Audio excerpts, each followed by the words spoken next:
Video ini kita bahas mengenai soal lanjutan P3K teknis geografi atau yang mau belajar tentang materi geografi untuk anak-anak silakan. Nomor 6 itu dimulai mengenai dinamika demografi kependudukan. Ada data ya biasa, usia muda, usia produktif, usia dewasa. Nah, kota dengan angka beban ketergantungan tertinggi mana A, B, C, D, dan E. Bagaimana cara menjawab soal ini? Sebetulnya ini konsep dasarnya adalah rumus DR ya, dependensi rasio atau beban ketergantungan. Nah, ini Bapak Ibu atau adik-adik tinggal dihitung aja. Ya, rumusnya kan DR ini ya, dependensi rasio itu kan sama dengan jumlah penduduk usia non produktif dibagi usia produktif kan gitu ya, dikali 100. Nah, yang harus kalian tahu kan usia non produktif itu yang gimana? Yang berarti di bawah 15 tahun gitu kan. Ditambah yang di bawah yang di atas 64 yang usia pensiun nih. Kalau yang ini usia produktif itu usia 15 sampai 64. Kan gitu ya. Nah, jadi kalian tinggal menghitung saja. Ya, asalkan jangan kebalik ini ya. Jangan tertukar antara produktif dengan non produktif. Nah, jadi ini misalkan yang A 400 ditambah 100 bagi 1000 hasilnya 50. Yang ini 600 tambah 250 dibagi 2500 kali 100 hasilnya 34. Yang ini hasilnya 29, ini 17,5, ini 30. Berarti DR tertinggi itu di yang ini. Ya, artinya apa? Artinya tiap 100 penduduk produktif menanggung beban 50 penduduk usia non produktif gitu ya. Jadi jawabannya yang besar tuh yang A. Jadi ini tinggal dihitung aja Bapak Ibu. Dihitung dan jangan sampai itu tertukar antara rumus yang atas bawah. Gitu ya. Jadi pahami usia yang tidak produktif itu yang ini, gitu ya kan? Yang usia yang produktif itu yang ini, ya usianya. Oke. Kemudian nomor 7 tentang dinamika penduduk juga. Ada piramida penduduk Nigeria 2016. Nah, di sini piramidanya kan ini tipikal ekspansi. Ya, ada ekspansi, ada stasioner, ada usia yang konstruktif gitu kan. Yang kalau misalkan bentuknya ini kan ekspansi gitu kan. Kalau yang ini stasioner ya, yang batu nisan. Kalau yang piramida terbalik itu yang konstruktif. Nah, Bapak Ibu tinggal bagaimana menganalisis saja kesimpulan. Nah, ini seringkali juga tertukar atau mungkin kebalik-balik. Jawaban yang ini kan yang tepat itu yang C. Kenapa demikian? Kita lihat aja, natalitas tinggi. Kok bisa natalitasnya tinggi? Itu kan. Nah, lihat aja ini base-nya, dasarnya kan ini paling banyak usia muda ya, di bawah barnya kan diagramnya. Kemudian penduduk usia muda mendominasi. Nah, ini usia 0 sampai dengan 20 mendominasi gitu ya. Kemudian komposisi laki-laki perempuan seimbang ya kan, jumlah yang ini laki-laki di sebelah kiri, jumlah yang female perempuan sebelah kanan itu seimbang gitu. Ya, kemudian kematian tinggi. Kenapa kematian tinggi? Karena usia tua itu dia cenderung menurun.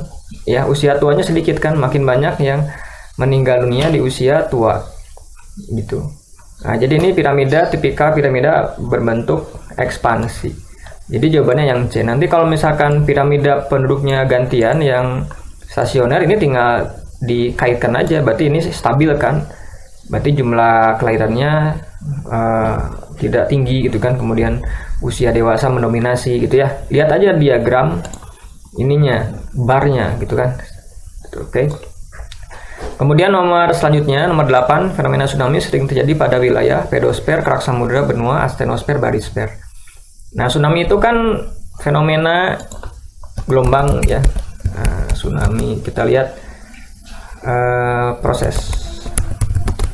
Tsunami itu kan terjadi pada kerak samudra ini. Ya, jadi nah, stuck area ini ya di sini. Jadi tsunami itu terjadi biasanya di atas kerak samudra. Gitu kan, ada kerak samudra, ada kerak benua. Nah, ini ya. Jadi ini memahami mekanismenya. Nah, faktor penyebabnya kan karena misalkan adanya tubukan lempeng ya, atau efek kejut dari adanya lempeng samudra yang ke atas ya, karena dia itu memantul kalau kena tekanan. Nah, ini lempeng samudra ini. Jadi tsunami itu ada di atas lempeng samudra. Itu kalau misalkan yang lainnya apa yang di atas kerak benua ya mungkin longsor lahan gitu ya. Nah, jadi ini bagaimana memetakan posisi terjadinya suatu fenomena. Kalau astenosfer kan lapisan magma di bawah ya, di bawahnya kerak bumi ada astenosfer gitu ya. Barisfer tuh yang di bawah ya, di inti bumi gitu kan. Jadi ini bagaimana mengaitkan fenomena terhadap lapisannya. Silakan coba buka lagi mengenai objek material geografi. Ya, objek material geografi yang dari mulai adanya geosfer ya. Geosfer itu kan banyak. Ya, geosfer itu ada yang disebut dengan litosfer ya, pedosfer, atmosfer gitu kan. Ada juga kriosfer es ya, ada juga lapisan biosfer gitu. Jadi dilihat lagi. Kemudian nomor 9, Budi bermukim di desa dengan kondisi perbukitan dan sekolahnya dekat bantaran sungai. Saat banjir, jembatan tidak bisa dilalui karena air meluap. Nah, konsep geografi terkait rumah Budi apa? Nah, di sini harus melihat kaitannya, gitu kan? Di sini yang ada itu Budi di desa dengan kondisi perbukitan. Titik ini ya. Sekolahnya dekat bantaran sungai, berarti ini adalah morfologi ya. Nah, Budi itu ada di desa tinggalnya dengan kondisi perbukitan dan sekolahnya morfologinya dekat bantaran sungai gitu ya, sehingga kalau jembatan saat banjir, jembatan tidak bisa dilalui karena air meluap itu ya gitu. Jadi kalau ini lihat aja 10 konsep geografi. Kalau pola kan biasanya pola pemukiman memanjang ya, kemudian menyebar itu ya. Ada juga pola cuaca ya, pola musim gitu ya, angin muson barat, muson timur. Kalau lokasi absolut dia ada angka astronomis yang 6 LU, 11 LS, itu tandanya. Interaksi kalau ada hubungan timbal balik ya, desa dengan kota, misalkan saling tukar menukar hasil panen dengan hasil industri misalkan. Kalau aglomerasi adanya pemusatan kegiatan. Gejala dia itu terjadi sebuah zona di mana terdapat berkumpulnya suatu gejala ekonomi biasanya, gitu ya, kayak kawasan pabrik, kemudian perkantoran bisa ya kayak CBD gitu. Nomor 10, fenomena saat volume air tanah mengalami proses pengadukan karena pengaruh getaran seismik sehingga terjadi amblesan di permukaan tanah. Nah, ini adalah likuifaksi pastinya.